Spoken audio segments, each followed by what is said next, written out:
Des traces de l'hydroquinone ont été retrouvées dans mon sérum lors d'un test en laboratoire. Pourtant, je n'ai pas eu à utiliser de l'hydroquinone lors de la formulation de mon sérum. C'est le message que je reçois de Madame Djossou du côté du Bénin. Face à la préoccupation de Madame Djossou, la première question qui me vient à l'esprit est de savoir si elle a utilisé de l'alpha-abritain lors de la réalisation de son sérum. Effectivement, Madame Djossou avait utilisé lors de la réalisation de son sérum de l'alpha-abritain. Après cette confirmation, je demande à Madame Djossou quel était le pH final de son sérum. Et elle me dit qu'elle n'a pas eu à mesurer le pH de son sérum. Donc, je lui demande de le faire. Quelques heures plus tard, elle m'envoie la photo de la valeur du pH de son sérum qui était à hauteur de 8. Et c'est là que maîtriser les critères d'utilisation, d'incorporation des actifs éclaircissants rentre en jeu. Une fois de plus, je demande à Madame Djossou si elle connaissait le bon pH d'utilisation de l'alpha-abritain. Et là encore, elle me dit qu'elle ne sait pas.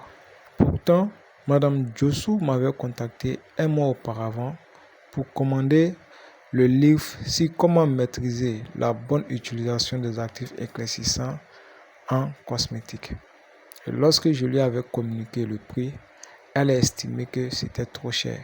15 000 francs CFA, elle a estimé que c'était trop cher. Elle m'informe au passage qu'elle a eu à acheter le kilo de l'alpha-abritain à 70 000 francs CFA. Si vous prenez le livre sur comment maîtriser la bonne utilisation des actifs éclaircissants à la page 164, il est mentionné que le pH optimal pour l'alpha-abritain se situe entre 4 et 5,5. Un pH trop bas ou trop élevé pourrait compromettre l'efficacité de l'alpha-abritain en favorisant sa dégradation ou en limitant ses effets éclaircissants. Il est donc important de maintenir ce pH dans les formules pour garantir sa stabilité. Automatiquement, vous comprenez d'où vient le problème. Le livre nous dit que le pH optimal d'utilisation de l'alpha-abritain se situe entre 4 et 5,5, alors que le pH du sérum de Madame Djossou était à hauteur de 8. Regardez un peu l'écart. Et lorsqu'on va à la page 165 du livre, on nous explique comment est-ce que l'alpha-abritain réagit dans un milieu à pH élevé. Le livre nous dit: dans un environnement basique, l'alpha-abritain subit une dégradation chimique avec rupture des liaisons glycosidiques, ce qui entraîne la formation d'hydroquinone libre, instable et pro-oxydante. Vous comprenez clairement ici qu'est-ce qui a provoqué la présence de l'hydroquinone dans le sérum de Madame Djossou lors du test en laboratoire. Malheureusement, les personnes qui débutent dans l'apprentissage de la cosmétique manquent souvent de bon sens. Elles privilégient l'achat d'ingrédients coûteux sans maîtriser leur utilisation ni les techniques de formulation, au lieu d'investir dans les ouvrages qui leur permettraient de comprendre la science de la cosmétique et d'utiliser ces ingrédients de manière appropriée dans la fabrication de produits. Le cas du problème des savons éclaircissants est assez parlant. Vous verrez des dames qui proposent la réalisation ou bien des formations sur des savons éclaircissants, sur des savons blanchissants. Ce qu'il faut comprendre ici, le savon, lorsqu'on le réalise, on utilise une base forte.